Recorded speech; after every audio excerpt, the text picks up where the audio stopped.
네, 저희 2부 종목 상담 계속해서 이어가 보도록 하겠습니다. 2부는 이 두 분과 함께 보도록 할게요. 자, 오늘은 유세벽 대표 그리고 이주호 본부장 모셨습니다. 두 분 어서 오세요. 네, 그럼 계속해서 다음 시청자분 바로 만나보도록 하겠습니다. 안녕하세요. 네, 안녕하세요. 네, 반갑습니다. 시청자님 반갑습니다. 네네. 네, 어떤 종목 궁금하셔서 연락 주셨을까요? 네, 누닉이요. 네, 루닛 매수가랑 비중이 어떻게 되실까요? 74,000원에 10%요. 아, 74,000원에 10%요? 아, 우리 시청자님 언제 매수를 하셨을까요? 며칠 됐는데 네. 오늘 뺏어야 되는데 못 빼가지고 좀. 아, 그러니까요. 8만 원까지 올랐었는데. 네. 아, 네, 알겠습니다. 그러면 그냥 지금 보내줘야 할지 아니면 추가적인 시세 가능할지 그 부분 궁금하신 거죠? 네네. 네, 알겠습니다. 두 분께 의견 여쭤보도록 할게요. 네, 루닛에 대한 의견 받아보겠습니다. 준비되셨으면 팻말 들어주시죠. 중립과 긍정이 나왔습니다. 그러면 중립 의견 한번 들어보도록 할게요. 루닛, 이 어려운 시장 환경 속에서도 10%대 급등이 나왔었던 종목이긴 하거든요. 네. 근데 어제 오늘 좀 계속 밀리고 있어서 고민되실 것 같아요. 장기적으로 본다면 이 종목을 의료 AI 대장주로서 괜찮다라고 말씀을 드리고 싶지만 지금 현재 시장이 굉장히 불안정하다라는 의견을 들어서 좀 중립의 의견을 드렸던 거고요. 우선은 루닛 같은 경우에 볼파마 헬스케어를 인수하면서 매출액이 늘어나는 모습들을 보여줬습니다. 결국에 실적으로서 좀 증명을 해 보이고 있는데 지금 이것이 이제 내년도에도 계속 이어질 것이고 아스트라제네카 AI 병리 솔루션 개발을 위해 전략적 협업을 체결을 했고 그것이 이제 아무래도 내년도에는 외형 성장을 이끌 수 있는 원동력이 될 수도 있다. 라고 말씀을 좀 드리고 싶고요. 지금 보게 되면은 이 회사 같은 경우에는 내수보다는 지금 수출에 굉장히 집중을 하고 있습니다. 그렇기 때문에 수출 영향을 상당히 많이 받을 것이다. 고환율이 계속 지속이 된다면 아무래도 루닛 입장에서는 긍정적인 부분으로 작용이 될 것이다라고 생각을 하고 있는데 근데 가격 쪽으로 지금 본다라면은 진입은 굉장히 잘하신 것 같아요. 돌파 시점에 제대로 74,000원 부근에서 들어가신 것 같은데 오늘 살짝 조정이 나왔고 어저께와 오늘 둘 다 음봉으로 좀 마감이 됐는데 내일 아마도 시장이 좀 받쳐준다라고 하면 다시 한번 재차 상승이 가능하다. 근데 그 요건은 74,000원이라는 가격대를 좀 지켜준다라는 전제 조건으로 좀 보셔야 될 것 같아요. 짧게 본다라면은 저는 이제 손실권이 없는 현 구간 74,000원 부근을 좀 어떻게 보면은 그 컷라인으로 좀 잡고서 대응을 하시면 어떨까? 짧게 보시고 들어간 것이라면 그렇게 보고 있고 조금 길게 본다라고 했었을 때는 한 6만 원대까지도 좀 열고 대응을 해줘야 되는 종목이라고 말씀을 좀 드리고 싶어요. 단기간에 11월 중순부터 지금 35,000원에서 4만 원 정도 하던 주가가 급등을 했습니다. 2배 가까이 튀어 올라와 주는 모습을 보여줬고 시장 대비해서 굉장히 강하다라는 거는 이런 종목들 같은 경우에 지금의 힘든 구간을 거쳤을 때 추가적인 상승이 크게 나올 수 있는 종목이라고 보고 있어요. AI에 대한 기대감이 내년도가 더 높아지고 있고 점점 높아지고 있는 상황에서 의료 AI 쪽 관련해가지고 시장은 굉장히 큽니다. 거기에서 루닛이 대장 역할을 잘해주고 있기 때문에 저는 장기적인 측면으로 봤었을 때는 94,000원 가격대까지는 좀 지켜보자라는 의견을 드리고 싶고 단기적으로 접근을 했다라면은 지금 현재 시장에서의 그 외국인들의 수급이라던가 오늘은 선물 옵션 동기 만기일 때문에 굉장히 지수가 요동을 쳤습니다. 종목들도 굉장히 희비가 엇갈리는 모습들을 좀 보여줬는데 그런 상황인 만큼 좀 안정화된 이후에 투자를 좀 더 현금 확보를 한 다음에 하시면 어떨까라는 의견을 드리고 싶습니다. 네, 알겠습니다. 루닛에 대해서 단기적인 관점, 장기적인 관점 모두 다 말씀드렸습니다. 우리 시청자님 투자 판단에 많은 도움 되셨길 바라겠고요. 계속해서 다음 시청자분 바로 만나보도록 할게요. 안녕하세요. 예, 안녕하세요. 네, 반갑습니다. 시청자님. 예. 어떤 종목 궁금하셔서 연락 주셨을까요? 윤성 FNC 네. 72,000원에 30%요. 아, 72,000원에 30%요? 예. 아, 우리 시청자님 갖고 계신 지가 꽤 되셨네요. 예. 혹시 어떤 부분이 궁금하셔서 연락 주셨을까요? 7만 원 위에 올라갔으면 알 수 있을까요? 아, 네.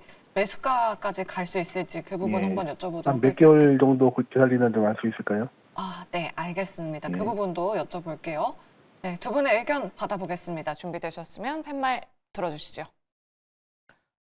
올 부정이 나왔네요.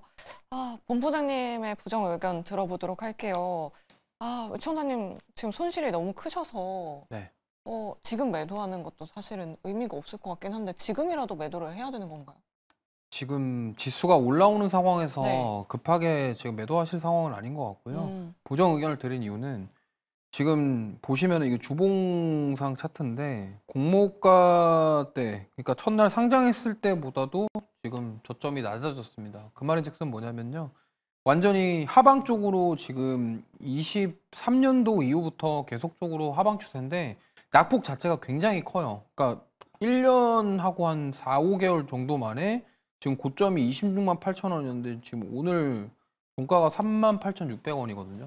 그렇다고 한다면 지금 오늘 뭐 LG엔솔부터 시작해서 일부 2차전지 종목군들은 최근에 반등하는 흐름이 나오고 있고 오늘도 좀 반등하는 종목군들이 많이 있었습니다. 하지만 그럼에도 불구하고 지금 윤성 FNC 같은 경우는 지금 오늘도 일봉상 보시면요 거의 보합권 수준입니다. 그러니까 시장에서 철저하게 소외를 받고 있다라는 점. 그리고 하루의 거래량 자체도 지금 얼마 안 돼요. 오늘도 거래량이 2만 8천 주 정도. 그러니까 거래량도 얼마 안 되는 상황. 그렇다고 한다면 시장의 관심 자체가 없다라는 거죠. 그럼 2차 전지 섹터가 다 반등이 나온다고 하더라도 지금 뭐 이게 지금 거래량이 너무 없기 때문에 반등할 수 있을지 여부가 불확실한 상황입니다. 그래서 시청자님께서 이게 언제쯤 반등할 수 있을까요? 라고 질문을 하셨는데 이게 지금 거래량 자체가 너무 없기 때문에 언제 이게 반등할까? 이거에 대해서는 지금 뭐 사실 계속적으로 하방 추세이기 때문에 이거를 딱 단정지어서 언제 올라간다 이렇게 말씀드리기는 좀 어렵고요.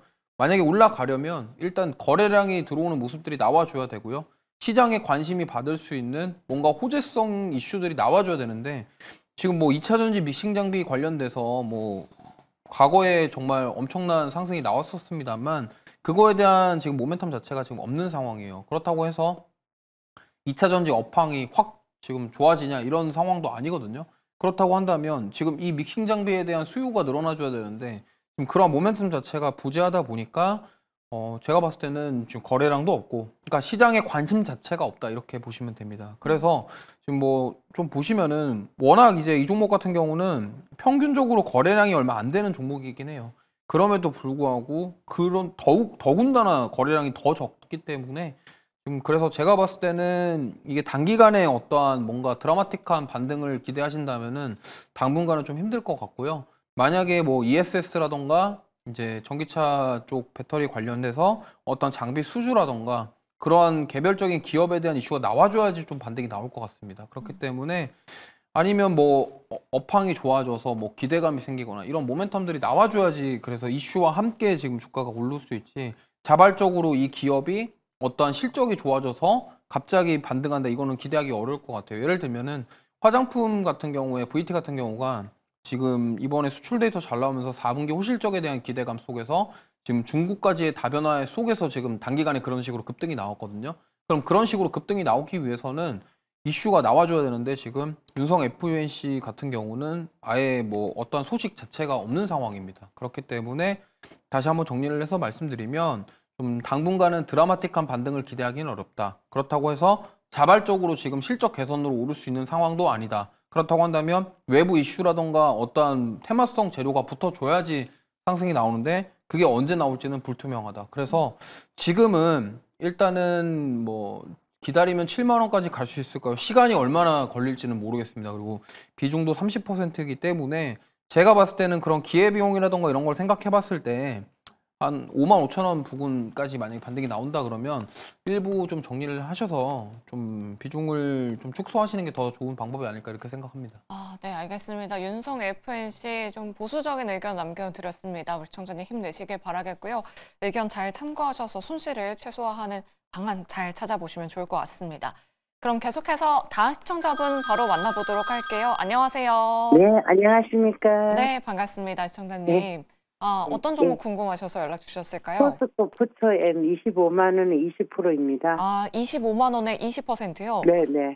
오늘 좀 강하게 올라와서 추세 반전이 가능할지 그 부분이 궁금하신 거죠, 시청자님? 네, 이게 오래됐는데요. 제가 이렇게 조금씩 사서 또 가격을 많이 낮춰는 놨어요. 네. 근데 앞으로 계속 끌고 가도 되는 건지 어느 정도까지 가는지 궁금합니다. 네, 알겠습니다. 그 부분 한번 여쭤보도록 할게요. 네. 네, 두 분의 의견 받아보도록 하겠습니다. 준비되셨으면 팻말 들어주시죠. 올긍정입니다. 유세백 대표님께 긍정 의견 여쭤볼게요. 오늘 뭐 LG 에너지 솔루션도 7% 넘게 오르고 포스코 퓨처엠도 이렇게 4% 넘게 올랐는데 이제 진짜로 돌려줄 수 있을까요? 뭐 바닥을 찍었다라고까지 아직 속단하기에는 이르겠지만 네. 그래도 포스코 퓨처엠 같은 경우에는 지금 내년도에 양극재 관련해서 좀 기대감이 높은 것은 사실이고 물론 정책적인 불확실성, 그러니까 미국 이제 트럼프 2기 행정부가 들어서면서 거기에서 어떤 그 정책적 발언들이 나오느냐에 따라 2차 전지 관련주들이 조금 들썩일 거라고 생각은 하고 있습니다만 모멘텀만으로 봤었을 때는 포스코 퓨처엠 같은 경우에는 음극재 사업 부분은 좀 안 좋을 거라고 좀 보고 있지만 양극재 사업 부분에서 아무래도 포스코 그룹으로부터 리튬을 좀 수급받기 때문에 그런 것들이 좀 호재로 작용이 되면서 그리고 8만 톤 규모로 신규 공장이 지금 지어졌고 그게 이제 내년부터 가동이 됩니다. 그러면은 거기에서 얼마나 퍼포먼스를 좀 보여주느냐 이런 것들이 좀 관건이긴 하겠지만 그래도 지금 현 가격대에서 손절을 할 라인은 아니라고 생각을 하고 있고요. 전 올라갈 볼륨이 더 많이 남아 있다라고 좀 말씀을 좀 드리고 싶어요. 그래서 지금 우선적으로 지금 그 리포트를 잠깐 살펴보면은 여기에서는 판가 하락이 주도한 양극재 매출이 둔화가 됐었다. 4분기 때 그리고 내년도 1분기까지는 매출이라던가 영업이익이 솔직히 그렇게 좋지는 않습니다. 근데 이런 부분들이 내년도 2분기가 되면은 올라올 것이다라고 증권사에서는 좀 바라보고 있는 이유가 양극재 수요 회복, 가시성이 높아질 전망이라고 여기 나와 있는데 양극재 사업 환경이 올해보다 나을 전망이라고 여기 나와 있습니다. 근데 내년까지 약 8만 톤 규모 NCA 생산 공장 신규 가동을 앞둔 상태 여기에다가 기확보된 바인딩 계약으로부터 발생하는 안정적인 수익 이런 부분들을 좀 근거로 들어서 이제 좀 모멘텀을 플레이를 할 수 있을 것이다라고 얘기를 해주고 있어요. 근데 이제 지금 현재 주가가 좀 많이 밀렸던 거는 전반적으로 지수 전반적인 하방 압력이 이런 것들도 정책적인 정치적인 이런 부분들도 분명히 작용을 했겠지만 아무래도 이 포스코 퓨처엠 내재적으로는 지금 재고 평가 손실 그러니까 리튬 가격이 좀 하락하고 있습니다. 그리고 내년도 1분기까지는 좀 하락할 것이다라는 이런 그 내용들이 있기 때문에 이런 부분들도 조금은 어느 정도 반영된 것이 아닐까. 근데 그런 부분들이 현재 주가에 녹아져 있다라고 좀 판단을 하고 있습니다. 제 개인적으로. 그렇기 때문에 저는 지금 현 가격대에 15만 원이라는 가격대를 지켜준다라는 전제 조건으로 25만 원이라는 그 진입가까지는 충분히 올라올 것이라고 보고 있고요. 그리고 좀 더 노려본다라고 하면은 장기적인 측면으로 있는데 이거는 내년도에 가서 조금 생각을 해보셔야 될 것 같아요.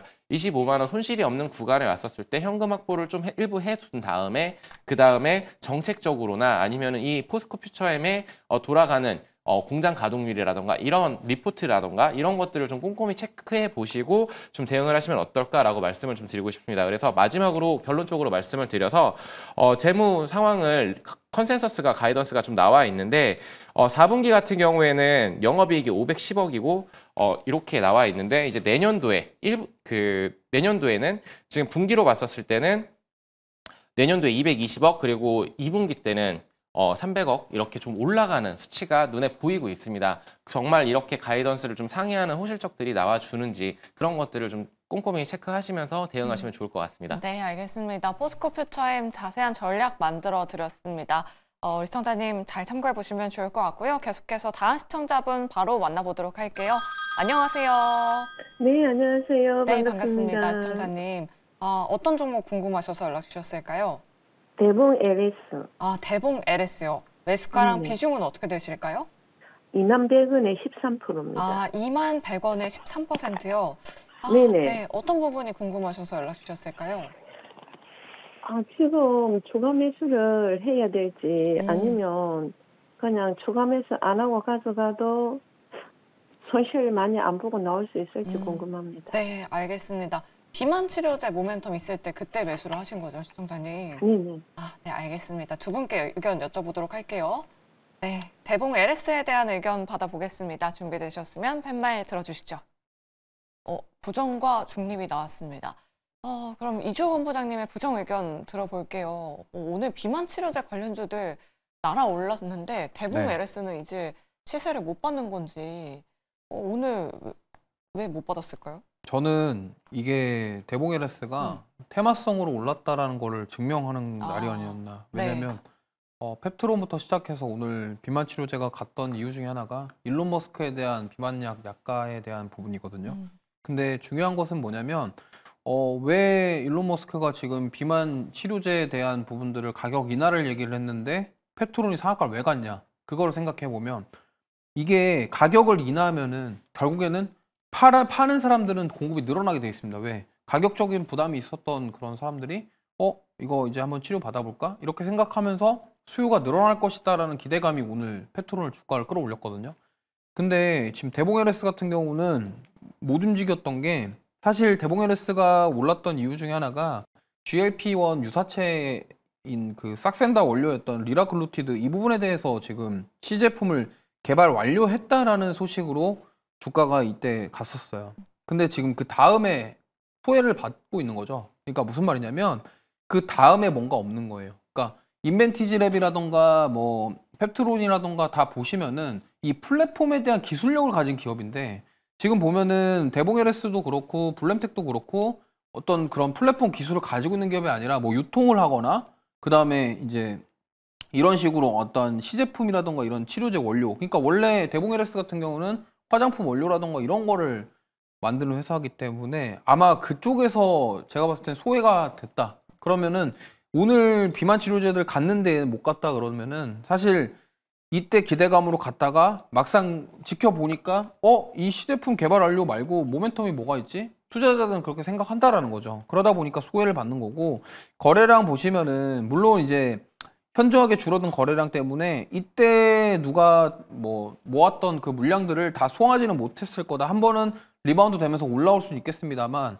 과연 오늘 펩트론이 상한가 가고 비만 치료제들이 올랐는데도 불구하고 이 종목이 안 움직였다라는 거는 그러면은 사실 소외를 받고 있다라고 우리가 확인해 볼 수 있는 그런 하루가 아니었나 생각을 합니다. 그렇기 때문에 비중 확대는 제가 봤을 때는 좀 안 하시고 지켜보시는 게 좋을 것 같고요. 만약에 이 대봉LS가 반등이 나오려면 제가 봤을 때는 어떤 이슈가 또 붙어줘야 된다고 생각합니다. 무슨 말이냐면 자발적으로 어떤 실적이나 이런 것들로 인해서 주가가 상승 나오기에는 굉장히 지금 어렵다라고 보고 있고 안 그래도 지금 소외를 받았는데 과연 자발적인 모멘텀으로 올라갈 수 있을까? 그럼 과거에도 대봉LS가 주가가 왜 올랐냐?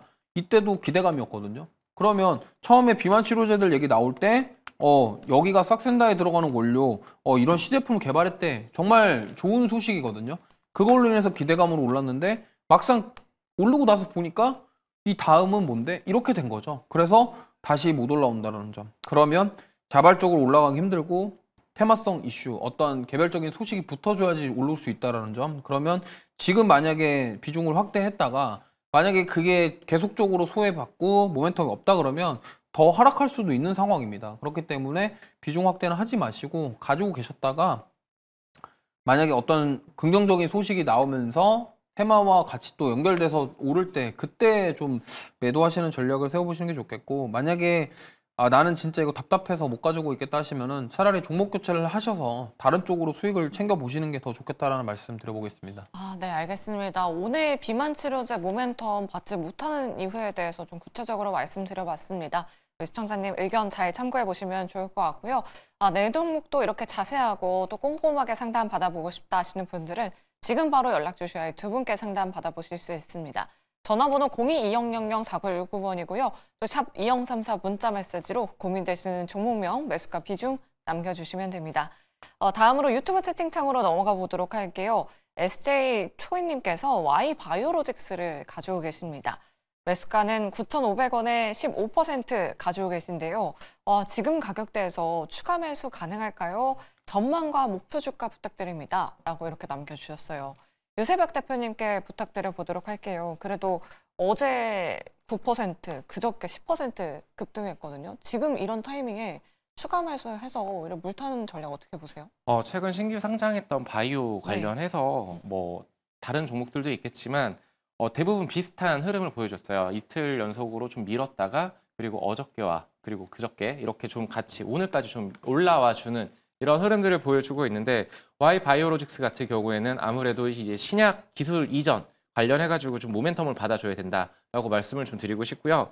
결국에는 우리나라 국내 뭐 그 디스커버리 플랫폼 기술 보유를 했다라는 것들이 좀 부각이 되면서 신규 상장하면서도 굉장히 기대를 받았고 그때 시장이 좀 뒷받침돼 주면서 좀 같이 올라가주는 모습을 보였지만 그 이후에는 거래량이 감소를 하면서 아예 그 그 밑에서 좀 이렇게 움직이고 있는 모습을 보여주고 있어요. 근데 시청자분께서 9,500원이라는 가격대에 진입을 하셨다라는 부분이 다소 안정이 되고 안도가 되는 게 지금 현 구간은 어느 정도 이제 올라올 볼륨만을 좀 남겨놓지 않았을까, 바닥을 어느 정도 다져놓고 올라가려고 하는 액션을 취하는 중이다라고 말씀을 드리고 싶고요. 내년도까지는 저는 바이오가 좀 아무래도 주도적 역할을 시장을 이끌어가는 그런 역할을 할 건데, Y바이오로직스 같은 경우에도 지금 상당히 저평가 구간에 좀 진입했다라고 말씀을 좀 드리고 싶습니다. 물론 매출이라던가 영업이익이라던가 이런 부분들이 재무제표상으로는 안 좋습니다만 제약바이오의 특성상 언제 이런 것들이 갑자기 팡 터질지 모릅니다. 그런 부분들을 좀 말씀을 좀 드리고 싶고요. 그리고 주력 파이프라인인 아크릭 솔리맙이라는 것이 있는데, 이런 것들이 희귀암 이런 것들이 임상이라던가 이런 것들에 대한 그 기술 수출 파이프라인을 굉장히 좀 다수 보유하고 있고 특허권도 가지고 있고, 이런 부분들 기술력을 가진 종목들 같은 경우에는 언제 퍼포먼스가 터질지 모릅니다. 그렇기 때문에 지금 현 구간에서 사실은 이제 추가 매수를 권해드리고 싶기도 해요. 근데 저는 지금 이제 아무래도 수급적인 요인이라던가 그리고 거래량이 지금 거의 밋밋합니다. 10만도 안 터져주고 있어요. 거래량이 거의 없다라는 점, 그리고 시장 상황이 받쳐줘야 되는데 그런 것들이 지금 다소 부재하다는 점, 어느 정도 안정이 된 이후에 지니까 부근 이후에 추가 매수를 그 8,000원 이상 가격대까지 올라와 줬을 때 그때 추가 매수를 하신다면 평단을 좀 낮추시고 평단 부근에서는 좀 어느 정도 물량을 좀 덜어내면서 그 물량에 대한 부담을 좀 덜어내신 이후에 저는 목표가는 짧게 잡으셨으면 좋겠어요. 이런 종목이 갈 때는 크게 갈 수 있겠지만 그 시점이 내년 상반기가 될지 하반기가 될지는 그 누구도 알 수가 없습니다.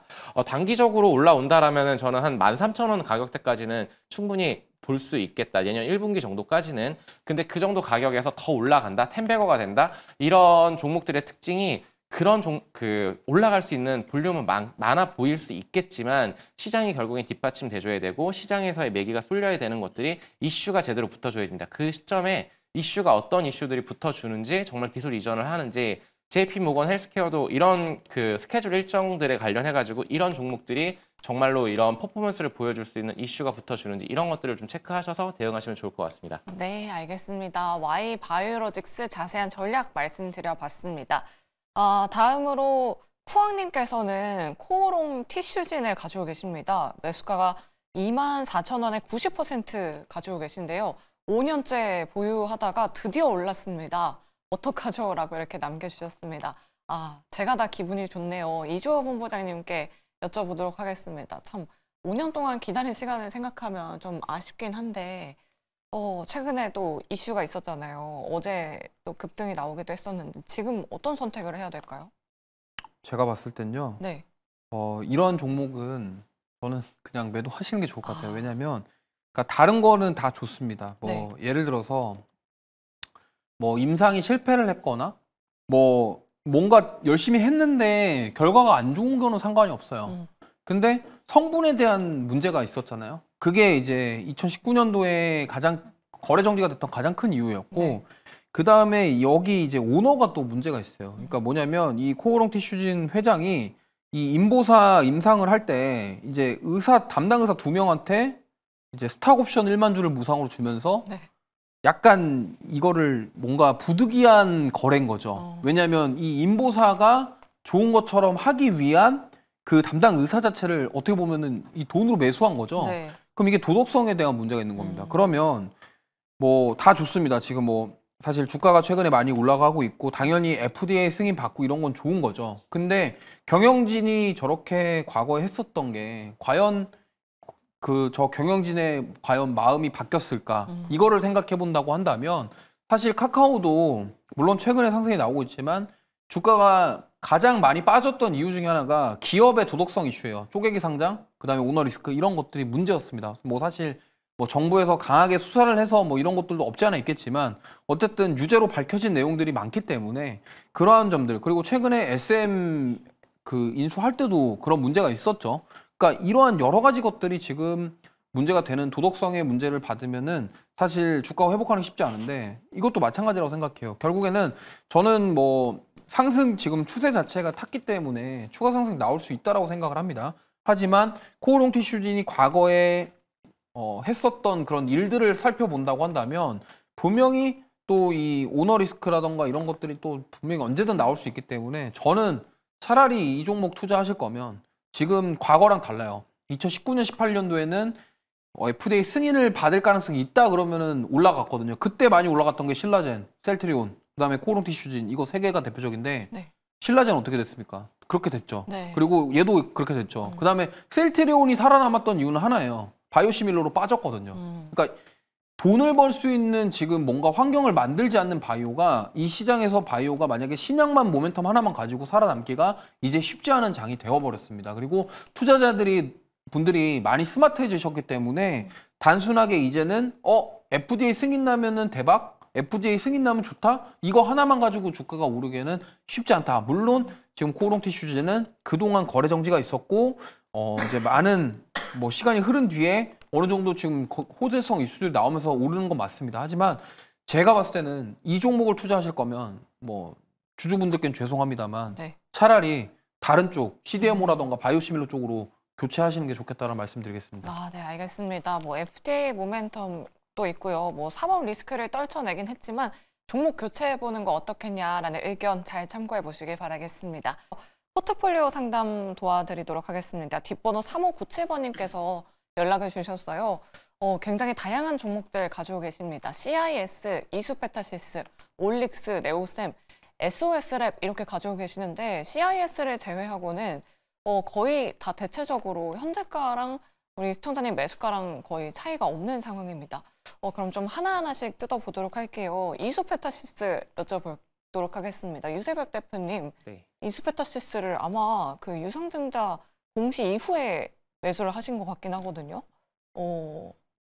어떤 전략이 필요할까요? 지금 진입가 부근에 주가가 위치하고 있는데 저는 이제 M&A 그리고 유상증자 관련해서 지금 약간 노이즈도 있었고 이런 부분들이 해소가 됐을까? 근데 이제 이수페타시스 같은 경우에는 MLB 기판 관련해가지고 25년도에 좀 수급이 좀 타이트할 거다라는 슈티지가 좀 심화될 거다 이런 전망들이 좀 나와주고 있어요. 그리고 2025년에 월 650억 원 정도의 캐파 생산 능력을 보유를 하고 있는데 신규 수주 규모가 더 커지는데 여기에서 더욱더 많이 찍어낼 수 있는, 만들어낼 수 있는 그런 역량을 과연 보여줄 수 있을 것인가.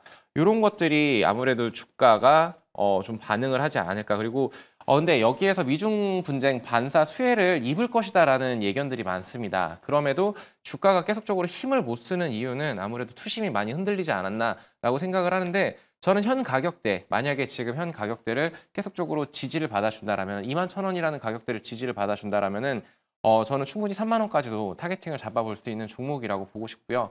근데 이 종목 같은 경우에는 좀 시간이 다소 소요될 수도 있다. 지금 좀 약간 노이즈가 있었기 때문에 그런 불안정한 심리, 투자 심리들이 개선이 언제쯤 될 것인가? 라는 부분들을 좀 참고를 해보셨으면 좋겠다라고 말씀을 드리겠습니다. 그리고 이제 이수페타시스 같은 경우에는 가이던스에서도 지금 분기별로 실적들이 괜찮게 나올 것이라고 예상을 하고 있어요. 24년도 4분기, 25년도 1분기, 2분기 점진적으로 계속 좋아지는 모습들을 보여주고 있는데 여기에서 이 동사가 가진 기술력 이런 것들을 혜택으로 MLB 기판에서 좀 퍼포먼스를 좀 보여줬으면 좋겠다라고 생각을 하고 있습니다. 저도 개인적으로 이 종목을 굉장히 긍정적으로 바라보고 있기 때문에 저는 3만 원대 가격대까지 무난하게 갈 것이고 그리고 그 이후에는 아무래도 반도체 전반적인 투심이 회복이 됐는지 이런 여부를 판단하셔서 대응하시면 좋을 것 같다. 지금 잘 가격은 사신 것 같다라고 말씀드리겠습니다. 네, 알겠습니다. 이수페타시스에 대해서 그래도 가격적으로 굉장히 긍정적이다라는 의견 남겨주셨습니다. 그럼 본부장님께는 이 부분 여쭤보도록 할게요. 이 중에서 매도했으면 좋겠을 만한 종목 하나랑 오히려 추가 매수가 가능한 종목 하나씩 말씀해 주시면 좋을 것 같은데 그래도 뭐 CIS를 제외하고는 거의 다 현재가랑 매수가랑 비슷하시거든요. 최근에 매매를 굉장히 활발하게 하시는 분이신 것 같아요. 네. 일단 매도했으면 좋을 종목은 CIS 말씀드리고 싶고요. 네.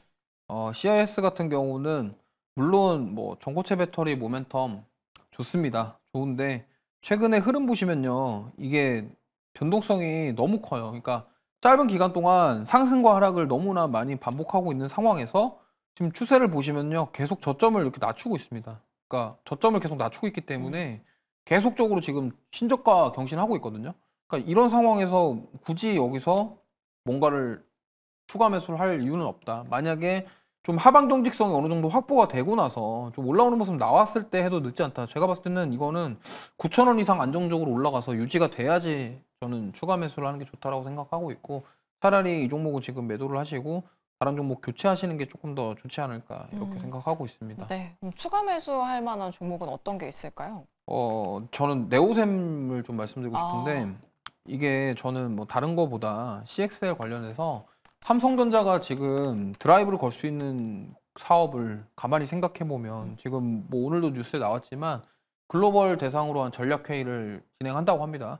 근데 결국에는 지금 삼성전자가, 이건 제 사견입니다만, 파운드리를 해가지고 거기에 돈을 쓰고 뭔가를 활발하게 해서 TSMC를 지금 단기간에 따라잡을 수 있냐? 지금 솔직히 힘들어요. 지금 그 기술 격차를 줄이기 위해서 굉장히 시간이 많이 걸릴 거기 때문에 쉽지 않을 것 같다라는 말씀을 드리겠고, 그리고 이제 만약에 거기서 그러면 드라이브를 걸 만한 게 HBM 아니면 저는 CXL이라고 생각을 하고 있고, CXL에 관련된 부분들이 굉장히 좀 가능성이 높다라고 생각을 합니다. 그래서 오늘 반도체 소부장단 반등이 좀 강하게 나왔고요. 특히나 후공정 관련 종목군들이 좀 많이 나왔어요. 특히나 OLED라던가 이런 쪽도 반등이 나왔지만 OLED랑 이쪽이랑은 크게 연결고리가 제가 없는 상황이기 때문에 만약에 좀 연결된다고 한다면 지금 CXL 쪽, 그 다음에 D램이라던가 이런 쪽과 같이 연결되는 부분들이 있어서 저는 만약에 삼성전자가 드라이브를 건다고 한다면 오히려 CXL이라던가 이런 쪽에 조금 더 드라이브를 걸 가능성이 높다라고 생각을 하기 때문에, 그리고 이제 앞으로 이제 내년 2025년 CES 2025에서 나올 또 AI 데스크탑, AI 노트북이죠. 그 삼성에서 공개하는 신제품들, 이런 것들에 대한 모멘텀이 있기 때문에 아무래도 CXL은 한 번 더 부각을 받지 않을까 싶어서 추가 매수 의견 드립니다. 네, 알겠습니다. 안타깝지만 CIS는 비중을 축소해보자. 하지만 네오셉은 비중을 오히려 더 추가하는 전략 좋을 것 같다라는 의견 잘 참고해보시면 좋을 것 같습니다. 이렇게 3597번님의 포트폴리오 상담 도와드렸고요. 저희 계속해서 전화로 상담 도와드려 보도록 할게요. 시청자님 안녕하세요. 예, 안녕하세요. 네, 반갑습니다. 예, 네. 감사합니다. 네, 어떤 종목 궁금하셔서 연락 주셨을까요? 예, 한미반도체요. 네. 매수가랑 비중은 어떻게 되실까요, 시청자님? 106,700원이요. 106,700원에 비중은 10% 가지고 비중은 계시네요. 10%예요. 아, 네, 알겠습니다. 어떤 부분이 궁금하셔서 연락 주셨을까요? 아유, 뭐 192,000원까지 갔던 게 이렇게 떨어져가지고. 아, 그래도 저점 매수로 들어가셨던 거죠, 시청자님? 예. 네, 알겠습니다. 그럼 앞으로의 전망 한번 여쭤보도록 할게요. 근데 오늘은 조금 올르던데 어제하고. 아, 네, 알겠습니다. 두 분의 의견 받아보도록 하겠습니다. 준비되셨으면 팻말 들어주시죠. 올긍정 나왔습니다. 그러면 유세벽 대표님의 긍정 의견 들어보도록 할게요. 한미반도체 그래도 어제 오늘 좀 급등을 해주긴 하거든요. 이 TC 본더에 대한 기대감 어느 정도 가져가 봐도 될까요? 이제 TC 본더 같은 경우에는 AI 가속기가 지금 계속 가속화되고 있는데 공급 일정에 맞춰서 원활하게 출고되고 있다라는 것들을 좀 확인을 해볼 수가 있고, 지금 이제 시장의 우려는 결국에는 물량 축소에 대한 그런 부분들이 있었지만, 근데 이제 엔비디아가 또 지금 좀 많이 밀렸어요. 그 고점 대비해서 최근에 좀 조정이 들어왔었습니다만, 그리고 이제 한미반도체 같은 경우에는 외부적인 요인들, 정치적인 요인들도 있었겠지만 반도체 시장에 대한 우리나라에 대한 그런 우려감들, 그런 리스크들이 좀 부각이 되면서 좀 많이 생각보다 많이 밀린 것 같아요. 생각보다 많이 밀렸는데 과거에 19만 원, 그러니까 20만 원 근처까지 갔었던 주가가 왜 이렇게 빠졌어? 라고 생각을 하실 수도 있겠지만 이런 부분들이 이제 종목이 가지고 있는 그 힘을 대변을 했었을 때 아무래도 이거는 기술적으로밖에 말씀이 안 되는 것 같아요. 241선을 무너뜨렸을 때, 그리고 하나인더랑 약간의 그런 경쟁 구도 이런 것들이 좀 부각이 좀 되면서 밀렸는데, 근데 저는 이렇게 생각을 합니다. 지금 형구가 반도체 종목들 지금 가지고 계신 분들 같은 경우에는 내년까지 좀 기다려보자. 정책적인 불확실성은 좀 있을 수 있겠지만, 저는 충분히 이런 종목들 같은 경우에는 올라올 수 있다. 그 근거는 무엇이냐라고 했었을 때 결국엔 실적으로 증명을 하는 종목이다라고 말씀을 드릴게요. 엔비디아 양 그리고 SK 하이닉스 양 매출이 계속적으로 잘 나와주고 있고 가이던스 또한 지금 이제 2024년도 대비해서 거의 2배씩 성장을 합니다. 25년도에 2배 가까이 성장을 하고요. 25년도 대비해서 약 한 40% 정도 성장을 하는 기업입니다. 그렇다라면은 현재 주가의 레벨이 아닌 향후 길게 본다라면 충분히 더 위로 올라갈 수 있는 그런 부분들이 선반영이 됐다가 아니고 오히려 지금 저가 매수의 기회가 왔다라고 생각을 하고 있습니다. 그래서 저는 감히 좀 속단하기엔 좀 이를 수 있겠지만 그래도 이제 94,000원이라는 가격대 61선을 회복을 하고 지금 단기 이평선들이 중장기 이평선이 21선이라던가 61선 이런 것들을 돌파를 하는 시점 그 시점에는 굉장히 강한 상승세가 충분히 나올 수도 있다. 그리고 빠진 것만큼 어느 정도 되돌리는 구간이 나올 텐데 그 구간은 아무래도 시청자님이 진입하신 그 가격대 여기가 굉장히 매물이 많을 것이라고 생각을 하고 있어요. 그래서 매물대를 좀 보게 됐었을 때 지금 보게 되면은 가격적으로 11만 원 가격대에서 한 번에 그 일시적인 브레이크가 있을 수 있고 그리고 14만 원 가격대에 굉장히 많은 분들이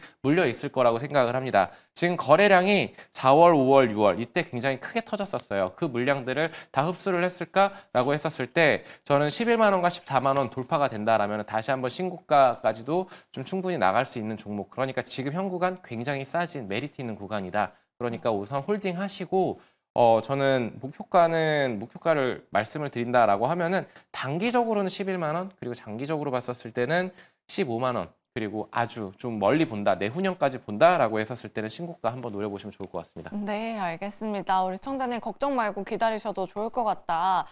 장기적인 목표가, 단기적인 목표가 말씀드려봤으니까요. 잘 참고해보시면 좋을 것 같습니다. 그럼 계속해서 다음 상담 도와드려 보도록 할게요. LG 에너지솔루션 상담 요청이 오늘 굉장히 많이 들어왔습니다. 우리 시청자분은 매수가가 43만 원이시고요. 비중도 40%로 굉장히 많습니다. 7350번님의 상담인데요.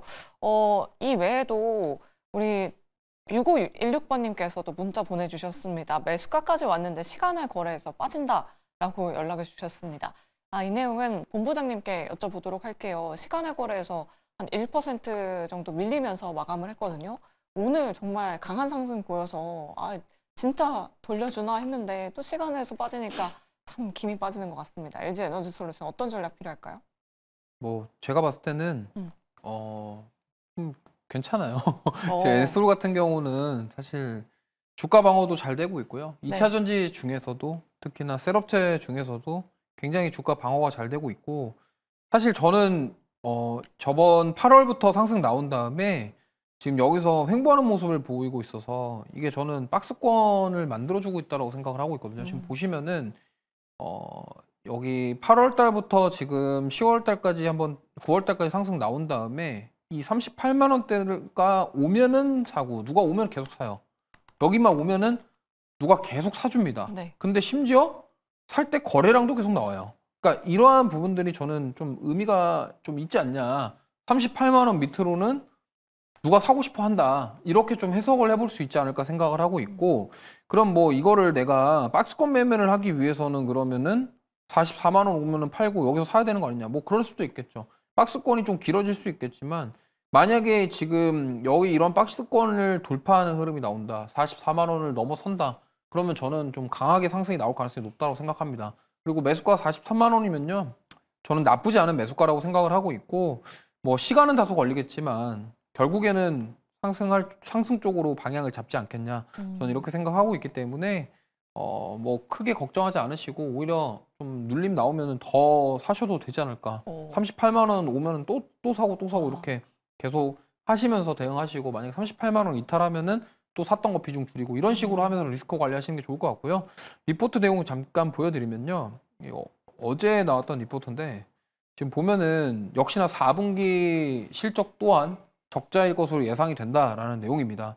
그리고 25년도에 순차적으로 회복될 것이다.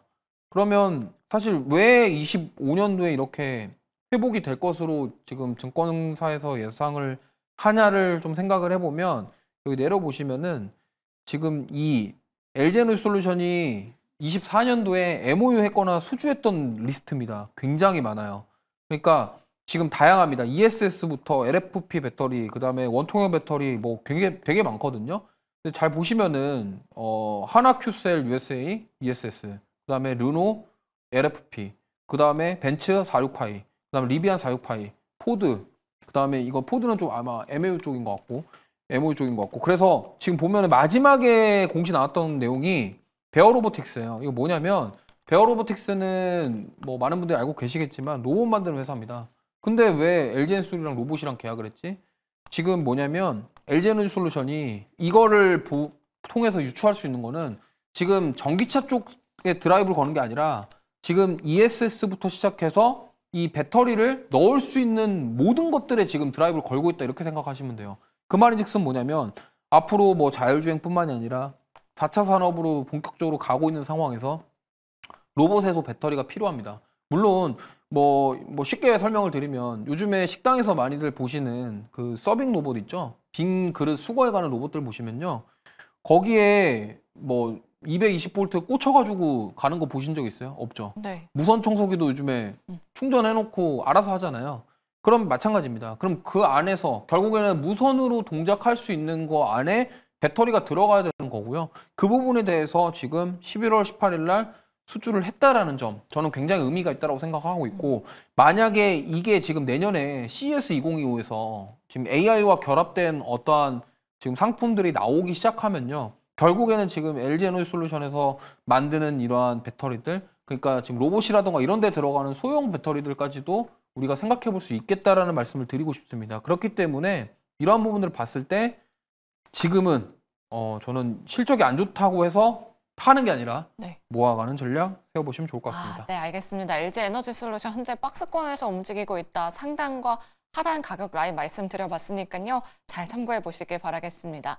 그럼 계속해서 다음 시청자분 바로 모셔보도록 할게요. 시청자님 안녕하세요.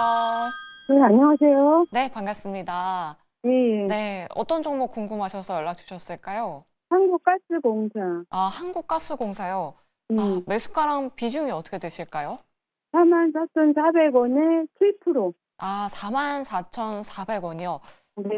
네, 알겠습니다. 어떤 부분이 궁금하셔서 연락 주셨을까요?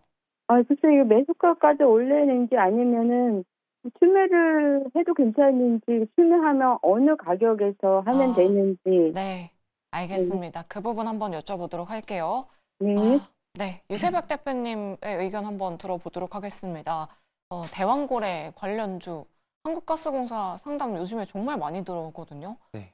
지금 우리 시청자님 가격대에서는 어떤 선택이 필요할까요? 지금은 그냥 좀 버텨보시면 어떨까라고 말씀을 좀 드릴게요. 우선은 정치적인 이 불확실성 때문에 주가가 정말 말도 안 되게 밀렸습니다. 좀 말도 안 되게 밀렸는데 대왕고래 프로젝트 관련해 예산안이 정말 95% 삭감이 됐다 이런 뉴스를 보시면서 정말 좀 한숨밖에 안 나오셨을 것 같아요. 근데 저는 이렇게 생각을 합니다. 지금 한국가스공사 같은 경우 전통적으로 굉장히 이제 차분한 안정적인 그런 종목이라고 생각을 했는데 지금 대왕고래 테마로 굉장히 가장 수혜를 받을 것이라고 생각을 하면서 가장 크게 튀어 올랐던 종목인 만큼 그 상승했던 부분들을 다 반납을 했어요. 주가가 다시 원위치로 돌아왔다라고 보시면 되는데 25년도와 26년도에 이제 가스 비를 지금 올릴 것이라는 인상 계획을 가지고 있습니다. 그러면은 이제 기업 자체적으로 영업이익이라던가 그리고 당기순이익 같은 경우에도 올라올 것이고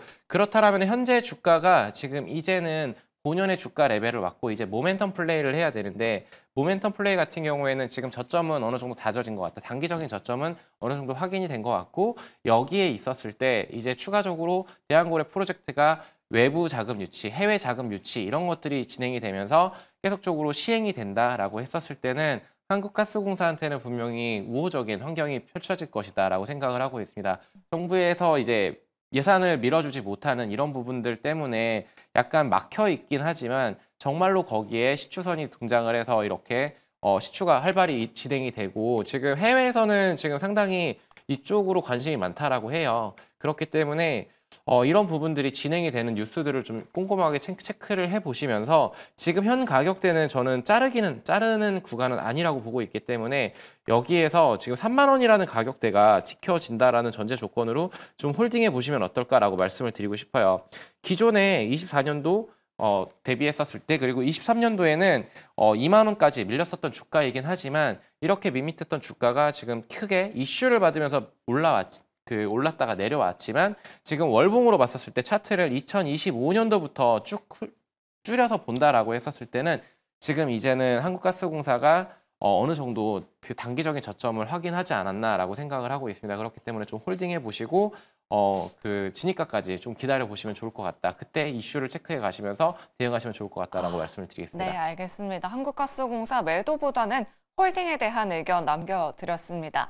자, 아쉽지만 주상전화 오늘 저희가 준비한 순서는 여기까지입니다. 오늘 오후장 들어서 시가총액 상위 종목들 삼성전자, SK하이닉스, LG에너지솔루션이 강하게 움직여주면서 양대지수 강하게 상승했는데요. 내일 시장까지 이 상승 분위기 좀 계속해서 이어가 보길 바라겠습니다. 주상전화 오늘 저희가 준비한 순서는 여기까지고요. 내일 이 시간에 찾아뵙도록 하겠습니다. 오늘 저희 방송 끝까지 함께해 주신 여러분 고맙습니다.